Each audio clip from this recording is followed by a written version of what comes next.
Well, hopefully you're going to be able to shake off that tryptophan from Thursday's turkey dinner and enjoy the Philadelphia Eagles kicking off in Baltimore, Maryland against the Baltimore Ravens. Welcome into the betPARX pregame show presented by Lehocky. Marc, Farzetta, Seth Joyner, and Derrick Gunn with you ahead of what many people are calling the biggest game in the NFL so far this season. Your 9-2 Philadelphia Eagles are down I-95 in the Inner Harbor to take on the 8-4 Baltimore Ravens. Derrick Henry versus Saquon Barkley. Then you also have Vic Fangio taking on Lamar Jackson, looking for better hope than he's really looking for more success than he's had in his career against two-time MVP.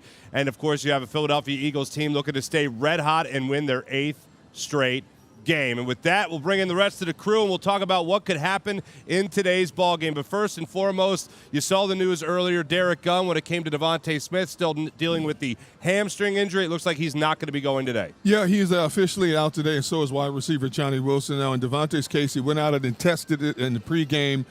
He was 50-50 at that point, felt he could go. I'm sure he tried to push the issue to go.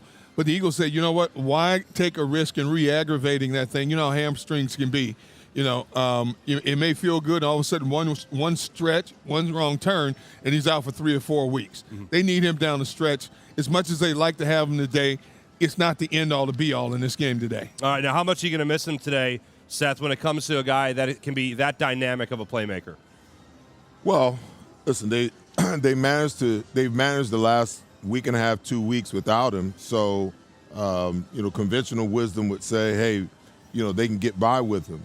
But I'm going to throw a little wrinkle in the plans today, guys, because I hear people saying that the Eagles need to just come out, be who they are, and do what they do.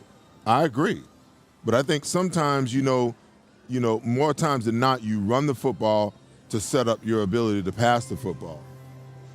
I'm going in the other direction today. I think that they need to come out early, throwing the football to set up the pass because, listen, this team is going to be geared up. I give you guys a case in point. Go all the way back. The Philadelphia Eagles team that I was on, the defense, we were ranked number 1 in the National Football League versus the run. We go into Kansas City to play the Chiefs. Christian Okoye, Barry Word, okay? They come out. Now, we're the number 1 run-stopping team in the National Football League. They are the number 1 rushing team offensively in the National Football League at this point in time. The first 10 plays, they went play-action pass because, we were geared up. They ain't getting nothing today. We were geared up. So, we're flying to the football. They went play-action pass, 10 plays in a row. They shredded us. The game was over by the second quarter, because we were so intent on stopping them from being able to run the football that we lost sight of what we should have been doing is just following our keys and trusting each other. This Baltimore Ravens team is a prideful team, they're a physical team, and they're an aggressive team in all aspects. And I can promise you, their number 1 goal, they've been talking about it all week defensively. I know how defensive minds think. Saquon Barkley ain't coming in here doing what he's been doing. Now, I believe that this offensive line can run on anybody in the National Football League. The Baltimore Ravens are first in run defense. They're only giving up 77 yards per game. But that doesn't mean that the Eagles should totally abandon it. But I think the great strategy would be is to come out anticipating them loading the box, them being overly aggressive, go to the misdirection, short passing game. Let's get some first downs, get things rolling, create some indecision in their mind as to what you're really going to do, and then settle back into the run game.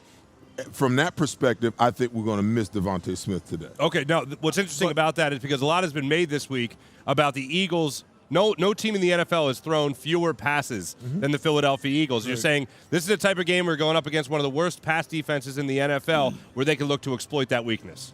No, absolutely. But I'm not saying it because I believe the Eagles can't run the football. It's a strategic move in my mind because I know how dominant defenses think. Dominant defenses think that if this is what you do best, we're going to take it away. Especially we're the top dogs. Yeah, you may be number 1 in rushing offense, but we're number 1 against the run. and we're not giving any quarter. We're not giving anything. So rather than have that battle right out of the gate, let's use their aggressiveness against them. It's just like when you're playing teams that are fast flow defenses, that are ultra aggressive, misdirection, screen plays. Those types of plays give them a lot of problems because they're hyped at the beginning of the game because they want to stop what you do. And my plan, what I'm saying, is use that against the Baltimore Ravens defense right out the gate. I would counter with this, and I agree with you, but I would counter with this. They're averaging 193 yards rushing on the ground. That's insane in today's pro football acumen. I agree.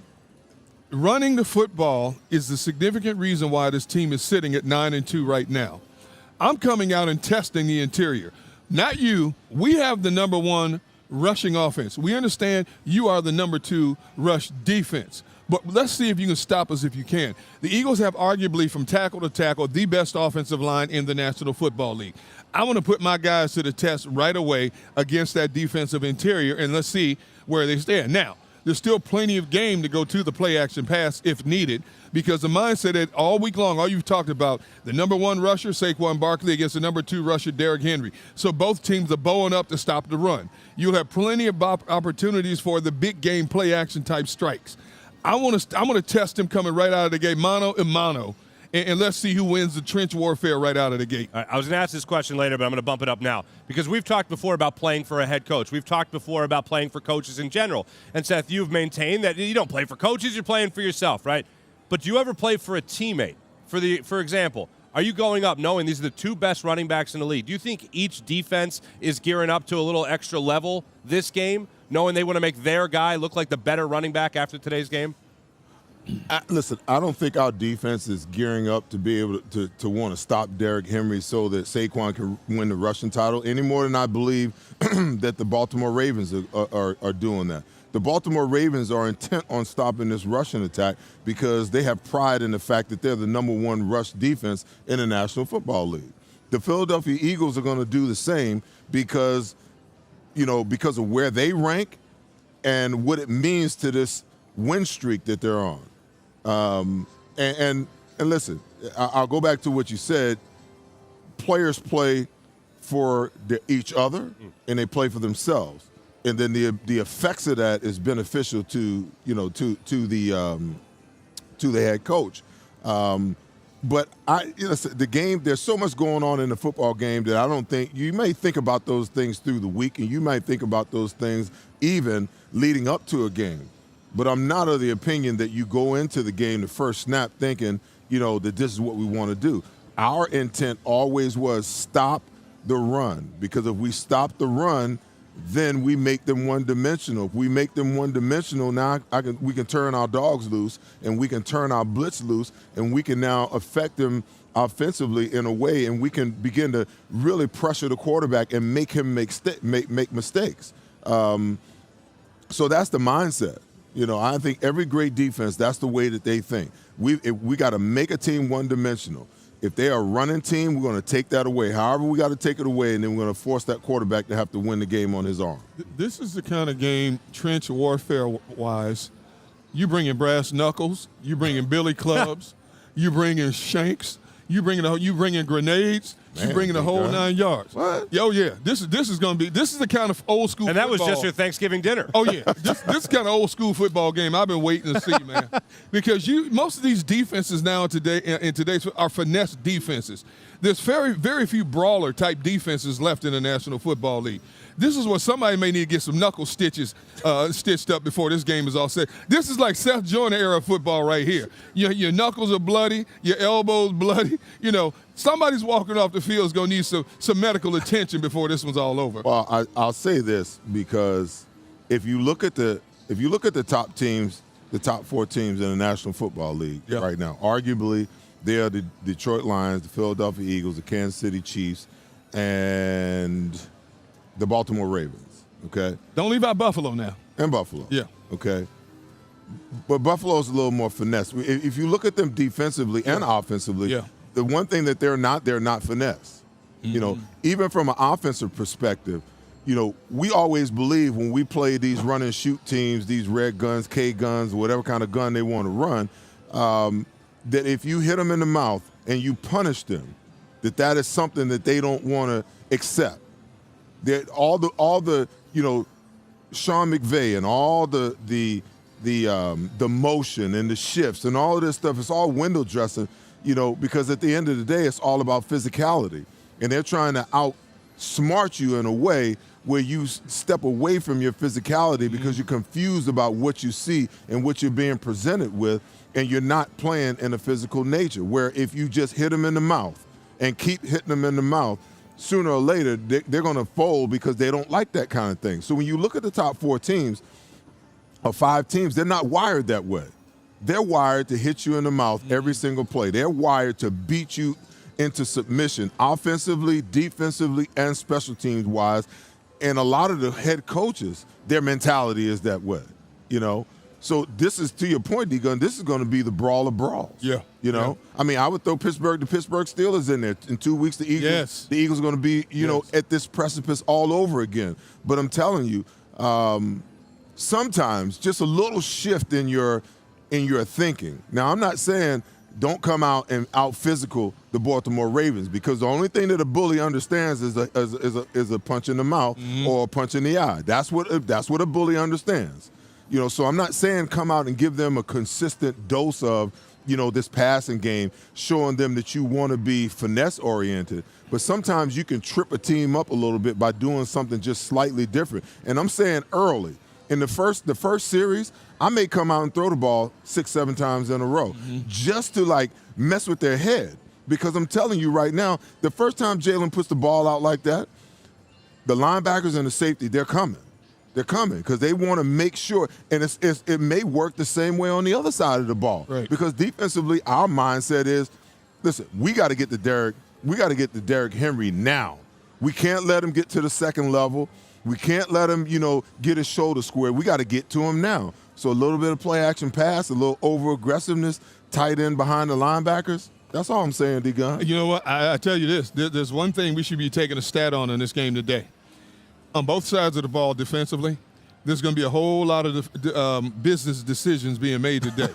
When it comes to how do you hit Saquon? How do you hit Derrick Henry? There going to be some matador tackling today in this game.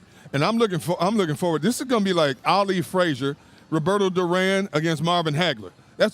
See, I'm jacked up for this game. I think all 3 of us are going to be sitting back in that green room talking about, the whole game. Well, because it's going to be some big hits in this game. It's interesting to say that, because one of the things that's really fascinating about this Baltimore Ravens team, it's not just that the Baltimore Ravens are good, and it's certainly not just that the Philadelphia Eagles are pretty damn good as well. It's the fact that these teams are uniquely good when it comes to what they're able to do on the football field. They check just about every single box. We'll break that down when it comes to what's going to happen with these running backs in today's game and how these defenses are going to be tested as well. That's when we return here on the betPARX pregame show presented by Lehocky. Don't forget, here at Parx Casino with the betPARX Sports app, you can take advantage of their double the spread special with this Philadelphia Eagles game. Instead of the Eagles just getting 3 at +3, they're getting 6 thanks to the betPARX app double the spread feature. Take advantage of that on the betPARX app. We'll be back in a few. There it is, Parx Casino. Take advantage of that double the spread feature on the betPARX app. It's happening again. Those missed tackles are starting to stack up. Your friends pleading with players who can't hear them, sweating it out week after week. But not you. Why? Because whether they score or not, there's always another way to win on the betPARX app. New casino users score up to $1,000 bonus back in their first 24 hours. At Lehocky Giordano, we understand the impact an injury can have on your life. Our experienced attorneys have recovered billions of dollars for our clients, and we know we can do the same for you. One conversation is all it takes to help you and your family get back on track. If you've been injured at work, give Lehocky a call. Sell your car to us, no hassle, no fuss. DavidSpiceCars.com. Did you know that Davis Honda will pay top dollar for your car? Go to davisbuyscars.com and get an instant quote on your vehicle. We'll make the purchase as easy as possible and put cash in your hand faster than you can say davisbuyscars.com. Sell your car to us, no hassle, no fuss. davisbuyscars.com. It's the most wonderful time with the kids jingle. Be of good cheer. It's the most wonderful. Whether your phone's broken or old, we've got you. With Verizon, anyone can trade in any phone, any condition. And get iPhone 16 Pro with Apple Intelligence on us.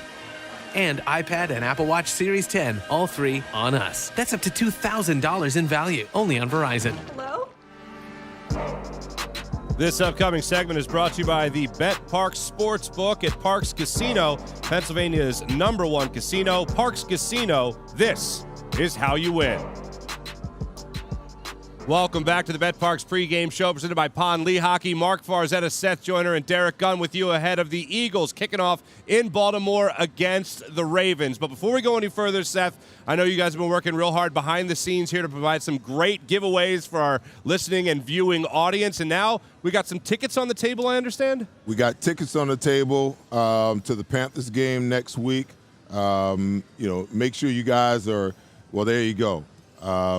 We're probably going to pick the winners either Wednesday or Thursday. The big focal point will be Instagram and Twitter, but you guys can follow me anywhere there to find out how to get involved and how to enter to win the tickets. And then as usual, we've got, a mini helmet and a signed football that we'll give away in the post-game show.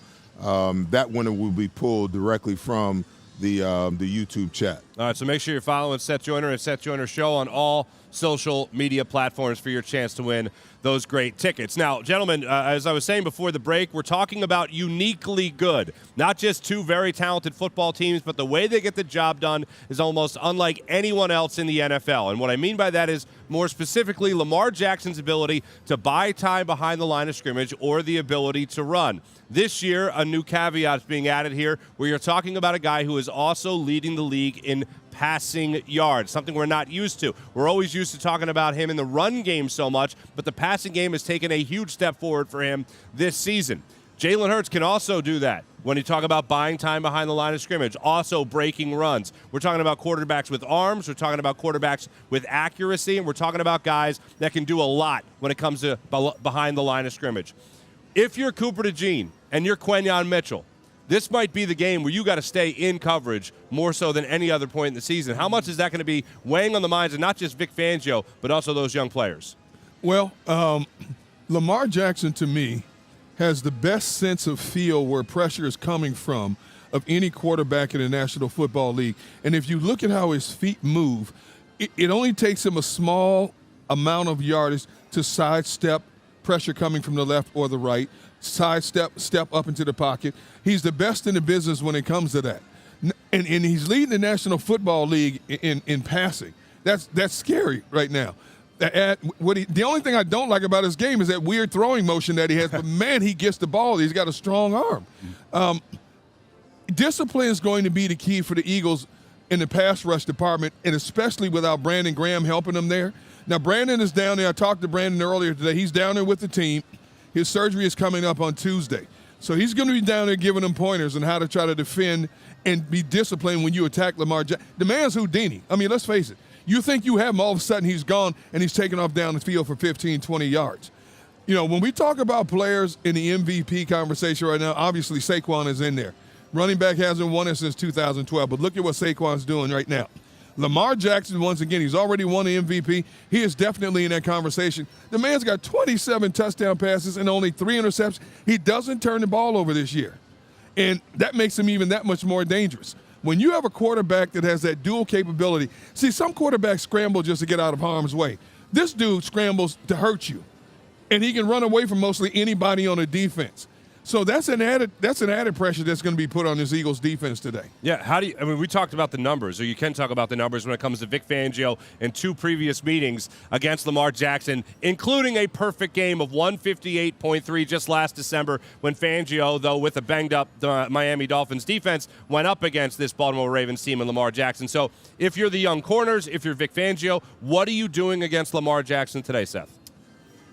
Well, anytime you have a dynamic quarterback like this, the number one thing, you have to keep him in the pocket versus the pass. Now, he's leading the league in passing, leading the league in touchdowns, the whole deal.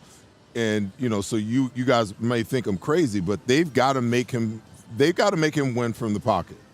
If he does the majority of his damage when he gets out of the pocket, especially when you're in man situations. He's going to take off and run. In zone situations, they're converting routes all over the place, and he sees the field. He sees where guys are.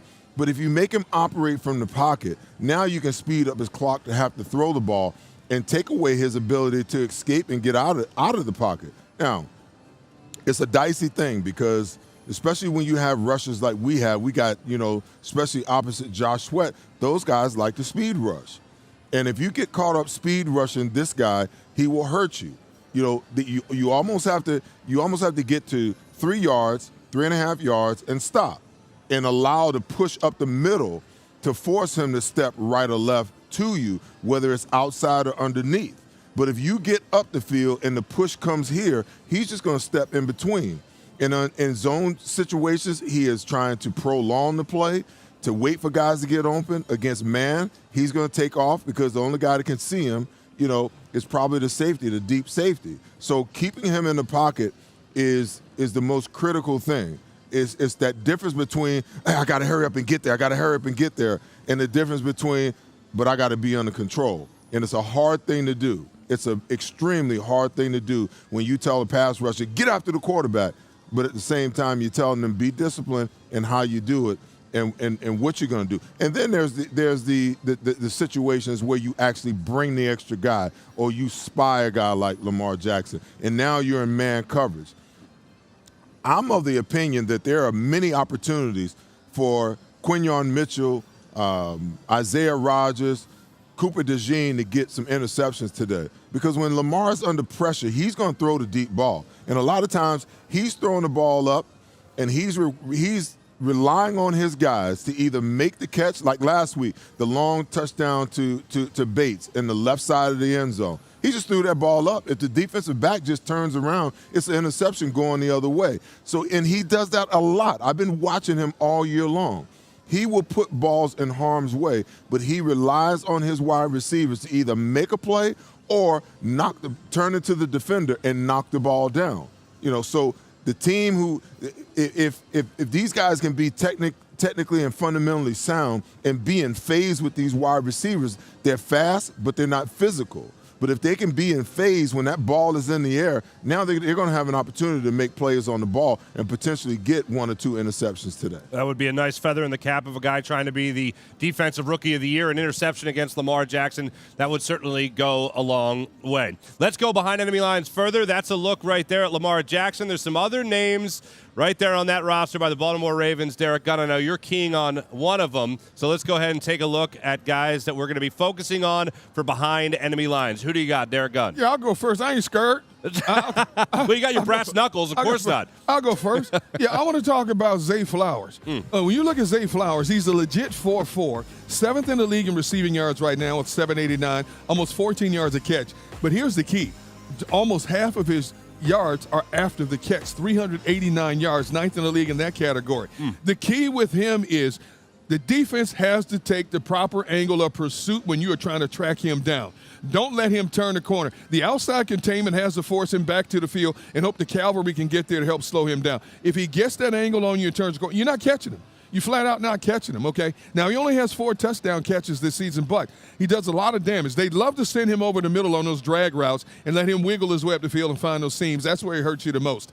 The Eagles lately have done a great job of keeping wide receivers out of the end zone. Here's so. The first 4 games of the season, the Eagles gave up 7 touchdown receptions to wide receivers. The last 7 games of the season, only 3 wide receivers have caught touchdown passes. You have to keep this man away, especially when they get to the red zone. He's one of the best in the game in terms of wiggling free.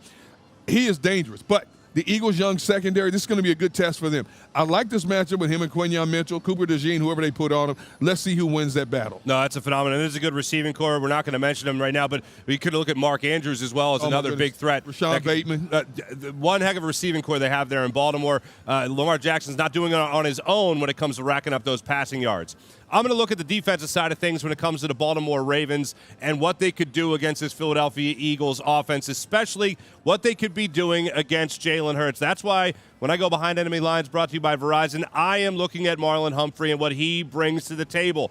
Throughout the entire stretch, the awful stretch that Jalen Hurts had in turning the football over, we'd often say time and time again, you can't have games like this against upper echelon teams. What do we have in front of us today, gentlemen? One of the best in the NFL in the Baltimore Ravens. So you're talking about a guy that's going out there with 5 interceptions. If they're able to speed up the clock of Jalen Hurts behind the line of scrimmage, if he is trying to play hero ball in a game like this, if things don't go the Eagles' way in the early goings of this, and he decides to revert back to hero ball, that's a guy that's going to be waiting for his 6th interception of the season. He also has that forced fumble you saw on the graphic there, and he's a guy that is not afraid to go after the football. Also good in coverage. That's who I'm going to be keying on behind enemy lines today, brought to you by Verizon. Seth Joyner, who are you looking at on that Ravens team? I am looking at Derrick Henry because he's having a phenomenal year. He's been integral in what they've done. But if you go and you look at the 4 games that they lost this year, each and every one of those games, he was under 100 yards rushing. So we should be excited about this. I think this is a different football team when he's running the ball all over the place, when he's making big plays. But if they can get him under control, and he's the key. You know, listen, we can talk about the NFL being a passing league, a quarterback-driven league. I think that, this year we're all seeing that that's not necessarily 100% the point or the case. Yes, you need a viable quarterback in order to win, but give that quarterback no run game, and his ability to be successful, minimizes in a major way. So the run game allows what? It allows Lamar Jackson to go read option and play action pass and bootlegs and all these other things that they do to like to try to play with your eyes and confuse you.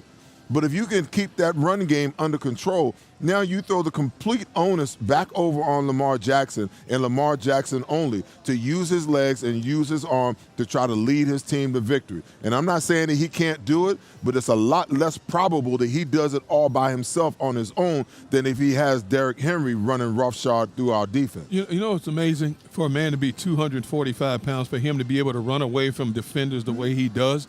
That's unheard of. Last guy I saw that big be able to do that was Earl Campbell. Now, let me ask you this. Back in your day when you played, who was a back that big that you had to face at times? Gosh, there was really no backs. I mean, Christian Okoye was probably the biggest back, that I faced during my time. There just weren't backs that were that size that could run that way. Yeah. Eric Dickerson was a good-sized back, but he wasn't that big. I wasn't worried about Eric Dickerson running me over. I was more worried about Eric Dickerson running away from me. But these guys, a guy like Derrick Henry, a guy like Saquon, they will run you over and they'll run away from you once they get out in the open field. So when it comes to Derrick Henry, my big thing is you got to get to him before he gets started. That means that up front, we've got to win up front with our defensive front. We got to stop him in the backfield, make him redirect, because once he has to stop his feet and start again, he has problems. But if you let him run that zone where he's hitting it off tackle and they got man blocking on that side and nobody's winning their blocks, he's second level, third level right now. And then you talk about those business decisions when you got a guy that's giving up 60 pounds to him. Yeah, he's making business decisions. Hey, man, you know what? In all the time that I've watched Derrick Henry play both in Tennessee and in Baltimore, when he gets to that second level, I've seen a whole lot of guys and thoughts is going through their minds like, okay, hit him, IR, hit him, IR, hit him, and all of a sudden you see them go face first in the turf and just hope he trips over him like a rabbit being shot by buckshot.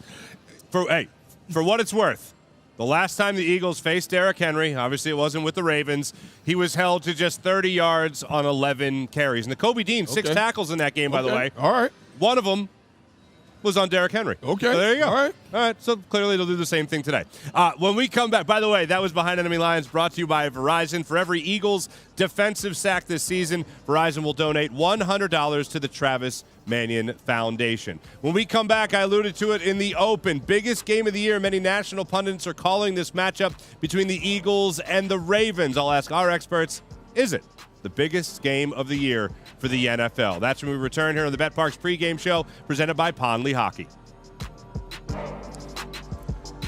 The betPARX Sportsbook. Enjoy all they have to offer, including right now Philadelphia Eagles and Ravens. Check out the parlay on the betPARX Sportsbook app.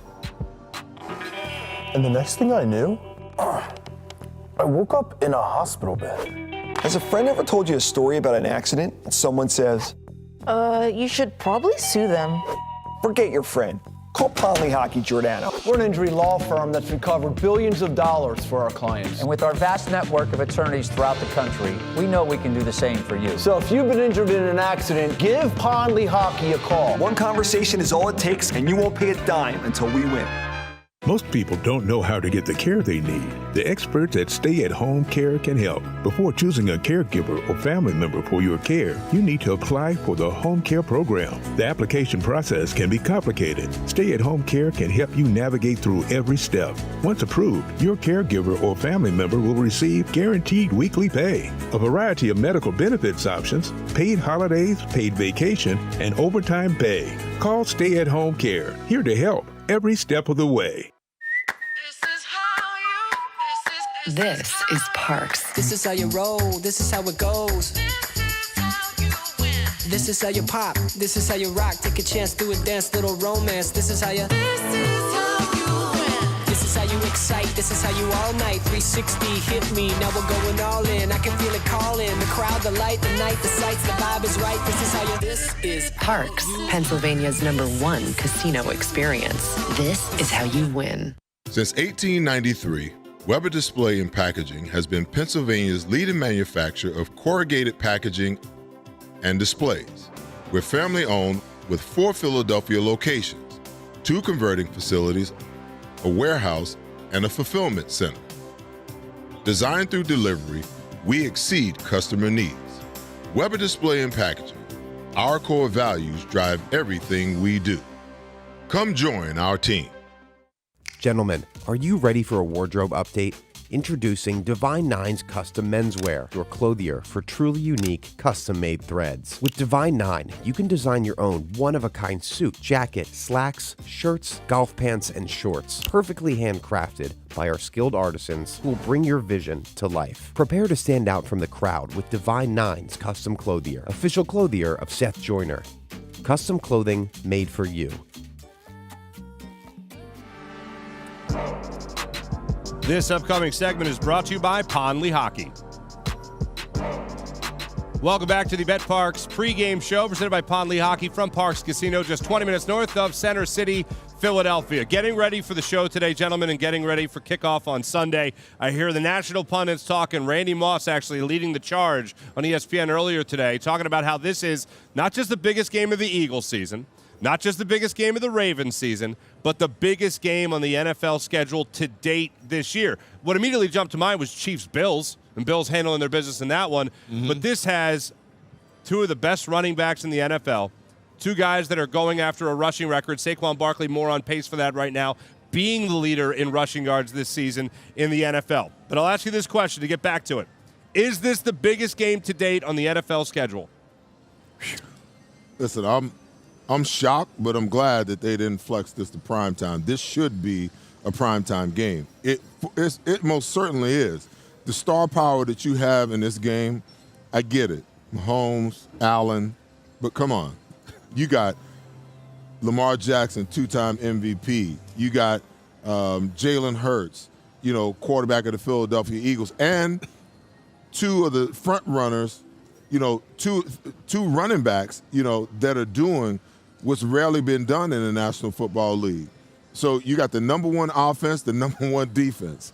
I mean, you got the number 1 team rushing the ball. You got the number 2 team rushing the ball. You got the number 1 team stopping the run.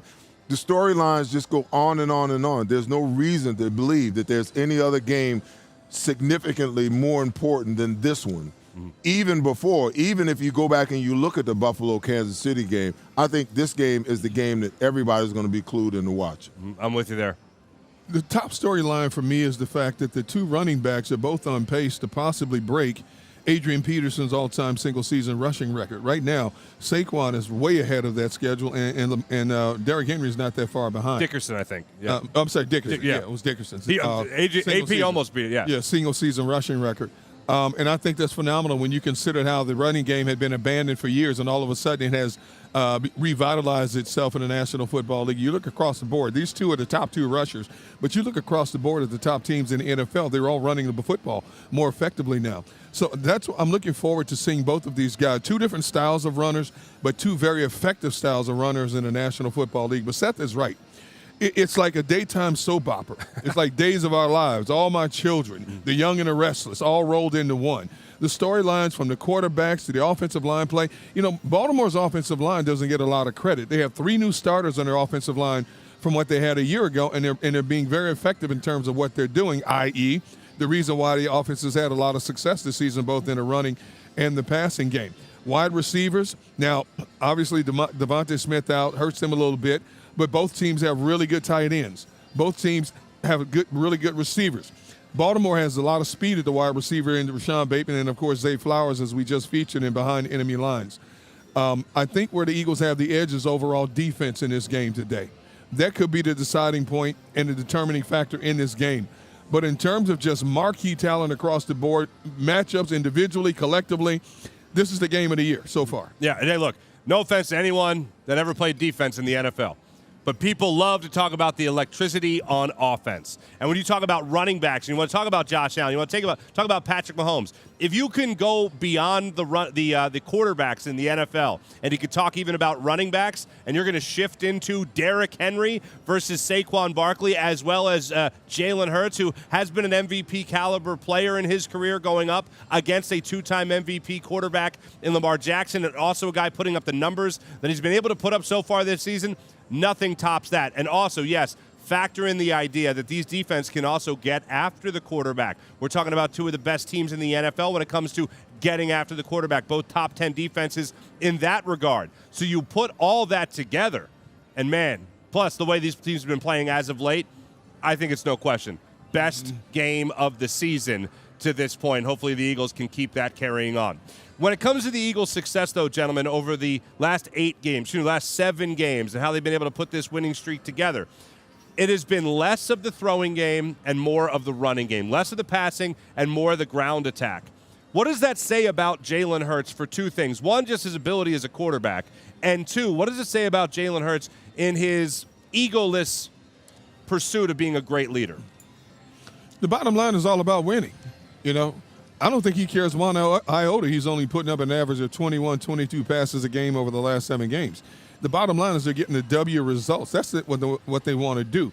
He got the money, okay? It's not like he's working for the money. He got the money now, okay? So he's got his money. He's got a team that's arguably the best team in the NFC, and he's got a team that's being talked about as a legit Super Bowl contender. He is surrounded by talent that's made his job that much easier and reduced his ability to make mistakes with the football. So what else do you want? I mean, Jalen's not going to complain about his individual numbers. He gets it.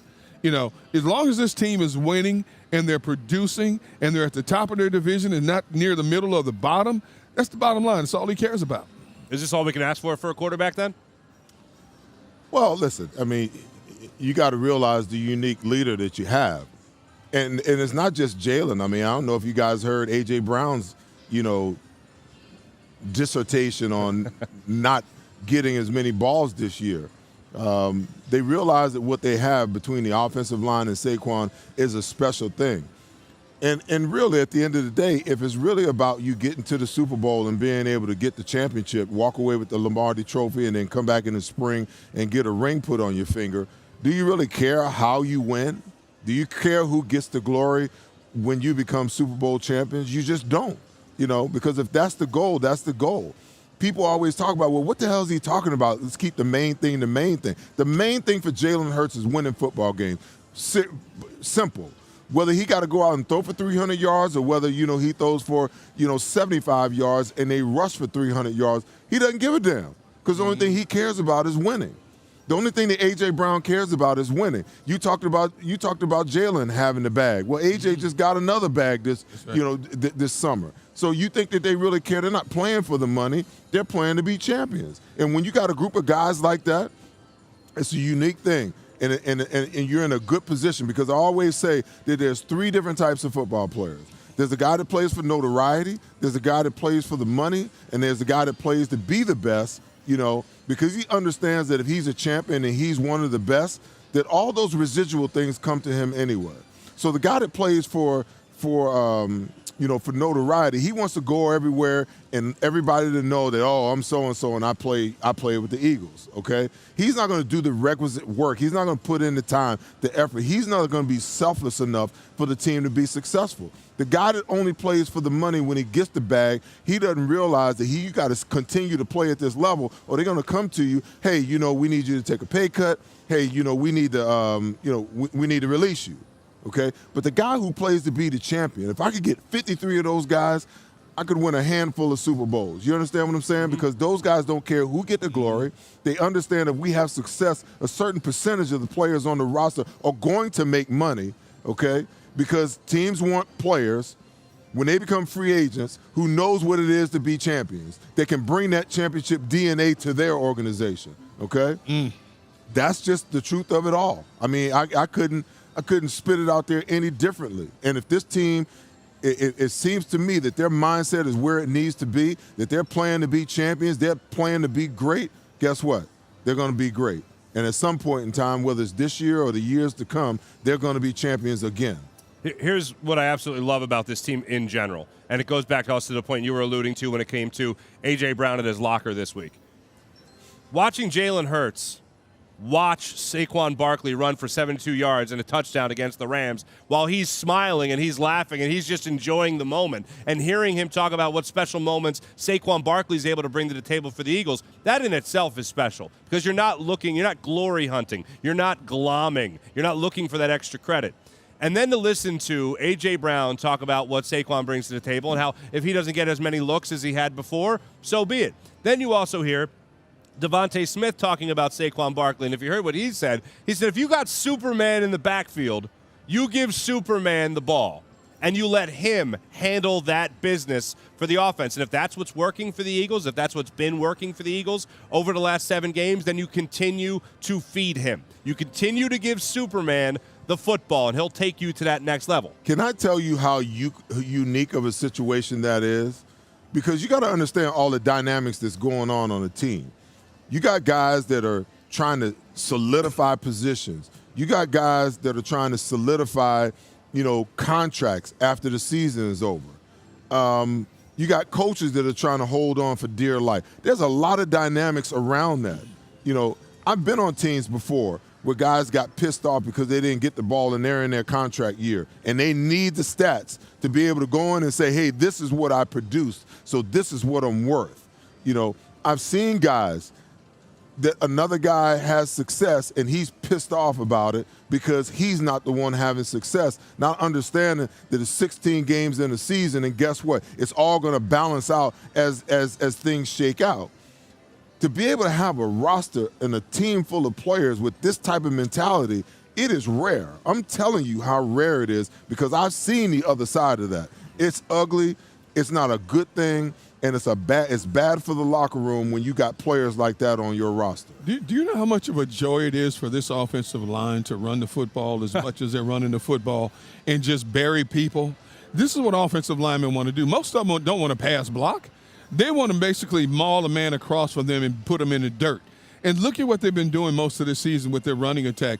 They have beaten the opposition into submission, which is basically allowed Saquon to break off some of those big runs he's broken off in the fourth quarter. This is a dream come true. Lane Johnson, guys like that, Jordan Mailata, are you kidding me? To just fire off the ball, push people back, and just knock the face all in the dirt. This again goes back old school football. This is something that's been missing for a long time in the National Football League. The Eagles as well as a number of other teams, have brought it back to life, and it has worked to perfection for this team so far. D-Gun, can you can't underscore when you got a roster full of guys and you got a brand new guy on your roster, the joy on the faces and this evidence of seeing your teammate, a guy who used to be on one of your rival teams that is now your teammate, the joy on the face of those players to see him have success. Can you imagine what that does to Saquon inside? Yeah. Because I'm pretty sure it's like, oh, yeah, okay, I got my money. I got my bag for as far as what a running back's worth. The Giants didn't see the value, but the Philadelphia Eagles did, okay?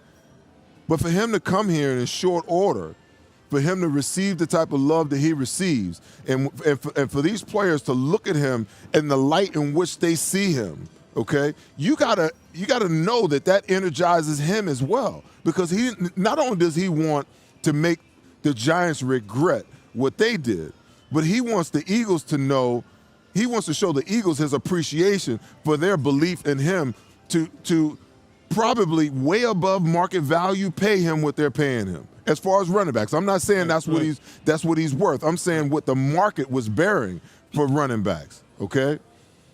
Then to add on to his legacy so the NFL knows throughout history who he was and what he did and how special of a player he was. When you throw all of those things together, man, you have something that's just dynamic. Because I'm telling you right now, I lived in locker rooms for a long time. Guys are not happy for other players to be successful. They're just not. It's human nature. When you got that many guys on the roster, 53 guys on the roster, in the collegiate ranks, you got 80, 90 guys on the roster. It's almost impossible for guys to be happy for another guy's success because they're looking at it like that should be me. That could be me. Why isn't that not me? It's the hardest thing in the world to get that many guys to be on the same page with the same mentality and happy for each and every guy's successes. Right. It speaks to the culture. Certainly speaks to the culture in that locker room. When we come back, we'll give you our predictions, not just for who's going to win this football game, but also who we think is the player for the Philadelphia Eagles that we can bank on. That's when we return here on the betPARX pregame show, presented by Lehocky from Parx Casino, just 20 minutes north of Center City, Philadelphia. There is the amazing beer garden here at Parx Casino. Enjoy a stein of beer and take it a game. It's the most wonderful time with the kids jingle. Be of good cheer. It's the most wonderful. Whether your phone's broken or old, we've got you. With Verizon, anyone can trade in any phone, any condition. And get iPhone 16 Pro with Apple Intelligence on us. And iPad and Apple Watch Series 10, all three on us. That's up to $2,000 in value, only on Verizon. At Revolution X, we know that fortunes are made in times of uncertainty. Are you selling your investment real estate? Are you interested in deferring your tax with a 1031 exchange? At RevX, we're experts in 1031 exchange planning and the use of passive real estate options using DSTs. Not in the midst of an exchange and want to invest in real estate but don't know where to start? Revolution X has institutional-grade real estate options for any size investor right now. Set up a consultation at RevXWealth.com. RevX, defer the tax, maximize the gain. Pride, passion, and persistence. These are the values that drive us all at Ron Jaworski Golf. We strive to deliver outstanding conditions as well as playability for golfers of all ages and abilities.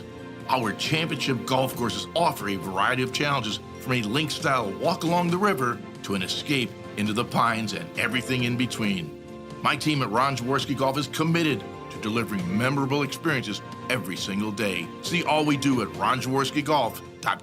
Most people don't know how to get the care they need. The experts at Stay at Home Care can help. Before choosing a caregiver or family member for your care, you need to apply for the home care program. The application process can be complicated. Stay at Home Care can help you navigate through every step. Once approved, your caregiver or family member will receive guaranteed weekly pay, a variety of medical benefits options, paid holidays, paid vacation, and overtime pay. Call Stay at Home Care, here to help every step of the way. This upcoming segment is brought to you by Verizon. Welcome back to the betPARX pregame show presented by Lehocky, Marc, Farzetta, Seth Joyner, and Derrick Gunn with you. Make sure you guys are hitting like and subscribe and that little notification button as well on the Seth Joyner Show YouTube channel as well. Gentlemen, last week we had some awful news, unfortunately, surrounding Brandon Graham. Now we know that the Philadelphia Eagles are going to be without him for at least the rest of the season. Derrick Gunn, let me ask you this. We know you're close with him. How is he doing right now, and how are the Eagles going to be filling this gap? Well, he had his moments where he cried because he was having a phenomenal season. That's human nature. I mean, if this was going to be his last season, he wanted to go out in a blaze of glory, and he was doing that up until he got injured last week. He's down in Baltimore with the team today, so he'll be on the sidelines giving the young defensive linemen some pointers on what to do.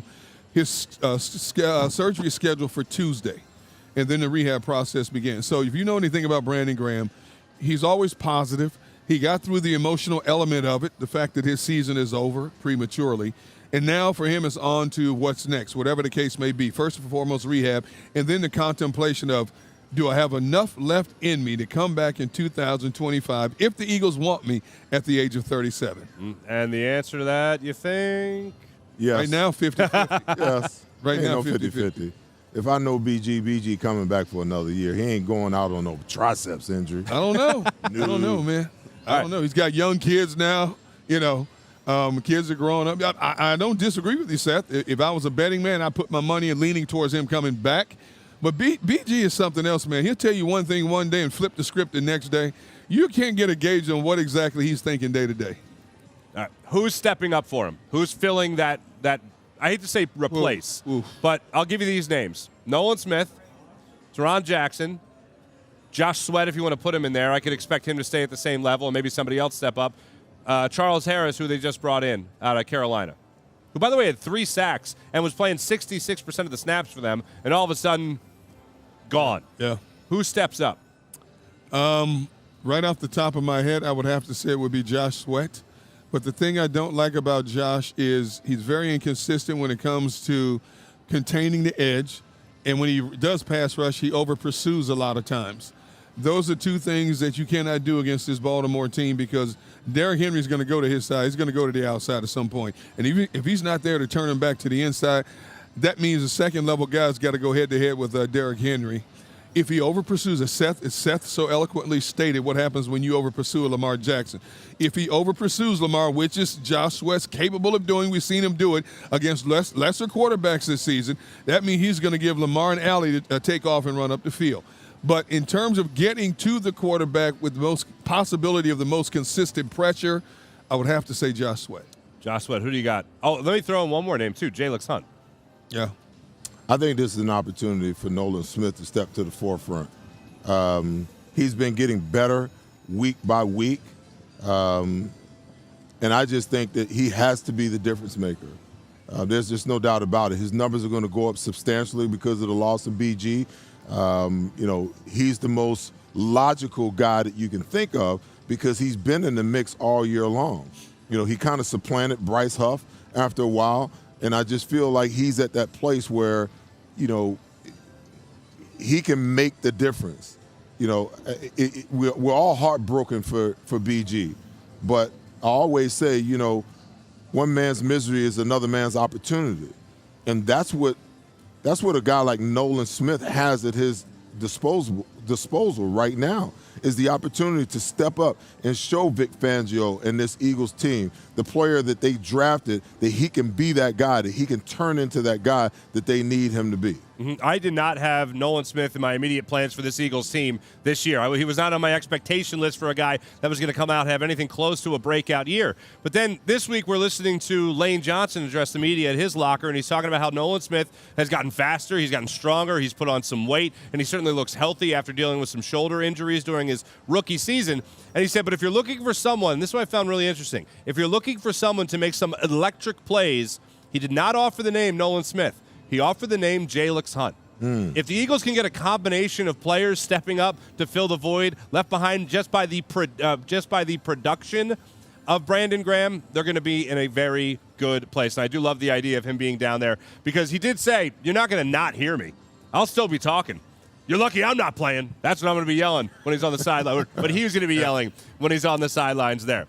This brings us to our mid Mid-Penn Bank player to bank on. When it comes to guys we're looking to bank on in this game today, Seth, I'll start with you. Who do you want to see? Who do you think is the player to bank on for the Philadelphia Eagles today? You know, I'm going to go with Jalen Carter because he's been playing extremely well.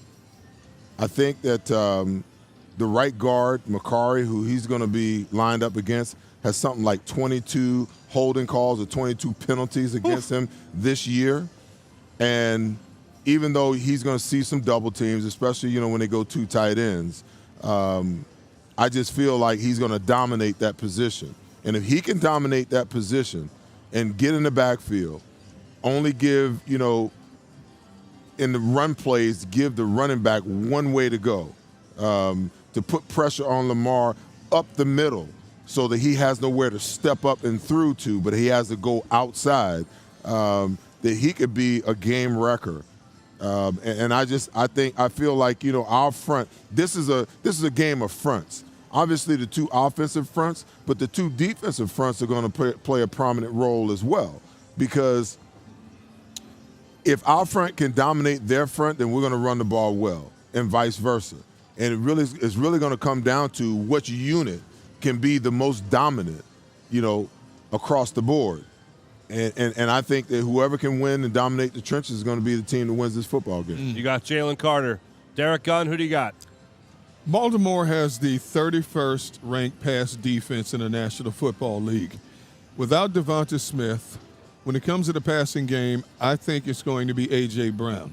I don't think Baltimore can afford to double down on A.J. because they have to have such a concerted effort of trying to defend the box against Saquon, which means A.J. is going to have a lot of one-on-one opportunities, and he could kill them on that slant route all day. This could be – he might have close to 100 yards receiving before halftime, to be honest with you. You know, with Baltimore's pass defense playing off of him and just keeping him in front of him. So I'm going to go with A.J. Brown. All right, I like A.J. Brown. That's actually one I was going to go with. I'm gonna go with the guy who's the man of the hour, at least going into this one for the Philadelphia Eagles, and that is, without question, Saquon Barkley. If you're a player, and Seth, you'll know this better than anybody, obviously, I don't care what your ranking is, Baltimore Ravens. You could be the second best run defense in the entire NFL. Guess what? Not only have you not played me as Saquon Barkley, you haven't gone up against this offensive line either. This is a challenge being put in front of the Philadelphia Eagles, and there's no one they rather punch in the mouth than a team ranked as high as the Baltimore Ravens. And also going up against another running back that, yes, they're not on the field at the same time by any means, but everyone's going to be comparing the numbers after this one. So I think the challenge is right there at the spikes of the Philadelphia Eagles' entire offensive line, and Saquon Barkley carrying the ball through them, hopefully for a lot of daylight and a lot of touchdowns today against the Ravens. So I'm going to go with Saquon Barkley as my player to bank on for Mid-Penn Bank's player to bank on. Now, before we get to our official score predictions for Eagles-Ravens today, we teased it earlier in the show. We'll reintroduce it now again when we talk about some tickets that we want to give away, Seth, for next week's game against the Carolina Panthers. They go from the Ravens to the Panthers. All right. Nothing wrong with that. But, hey, you know, we've got these two tickets to give away. They are, by the way, they're sweet tickets. So, listen, whoever wins them, make sure that you behave so that we can do this again next week, next year, okay? I'm just putting it out there. That's good, yeah. You got to put it out there. This is Philadelphia. Listen, I know. You're going in the suite. You're going to have access to drinks and food, and you're going to be around some corporate people. Just behave. But anyway, we're gonna give those tickets away.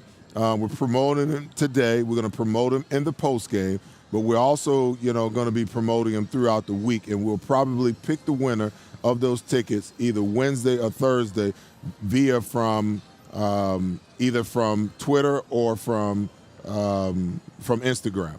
So there you have it. Make sure you're following Seth Joyner across all those social media platforms, especially right here on the @Seth Joyner Show YouTube channel. Make sure you like, subscribe, and also that notification button as well. Let's get into it. Our official predictions for Eagles taking on the Ravens today. Gentlemen, I'll take the first crack at this one.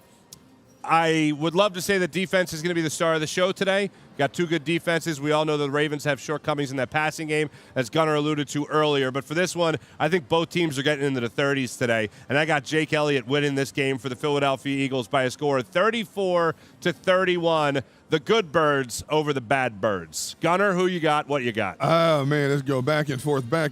But my final conclusion is I'm going to take the Eagles 28-27. And I do think it may come down to a last-second field goal to win this game. This is going to be a game of big plays, big misses. Both teams are going to miss some big plays as well. Who misses the fewer plays on both sides of the ball is the team that wins this game. As I said earlier in the show, I think the difference is the Eagles have the better personnel on defense overall than Baltimore does. I think that's what it's going to come down to, 28-27. Visiting birds, not the home nesting birds. South Philly birds, not the Inner Harbor. Ravens aren't even a bird; those are scavengers, aren't they? That's still a bird. It's right. It's like the rat. It's like they're like rats with wings. There you go. They're scavengers. You know, they're not eagles. You know, America's favorite bird. Yeah, right. That's right. Yeah, right. Exactly. Okay. Right. Well, I'm going way at the other end of the spectrum because as a former defensive guy, there's nothing I love more than a defensive battle, and I get the sense that this is what it's going to look like today. Listen, I realize that the Baltimore Ravens are averaging 30 points a game, and the Philadelphia Eagles, I think, are 7th, and they're averaging 26 points per game. But when you get two defenses like this brawling and mauling each other, and two offenses hell-bent on running the football, I get the sense that we're going to have one of those defensive days. I still like the Eagles winning the game. And I don't even know that it's going to be a late win, but I like the Eagles winning by 3, 17-14. 17-14. Defense, the star of the show right there. And I'm here for it. We appreciate you guys joining us here for the betPARX pregame show presented by Lehocky. We got what's supposed to be the biggest and best game of the entire NFL slate, at least to this point, with the Eagles taking on the Ravens. Those are our predictions, and that is our show. Thanks so much for joining us here for the betPARX pregame show presented by Lehocky. Before we go, I do have to tell you, though, you can download the betPARX online casino and sportsbook, and new users can get up to $1,000 casino bonus back when you get to the betPARX app. Download the betPARX app for details. Must be 21 or older and in PA, New Jersey, Michigan, Ohio, or Maryland. Gambling problem, call 1-800-GAMBLER. And make sure you take advantage of the promotion they're running right now for double the spread. The Eagles right now +6 going into this game on the betPARX Sportsbook app for double the spread feature. You got them at +6 for today's ball game. Until the post-game show, we will see you then, and go Eagles, not scavengers. Go Birds. There's only one.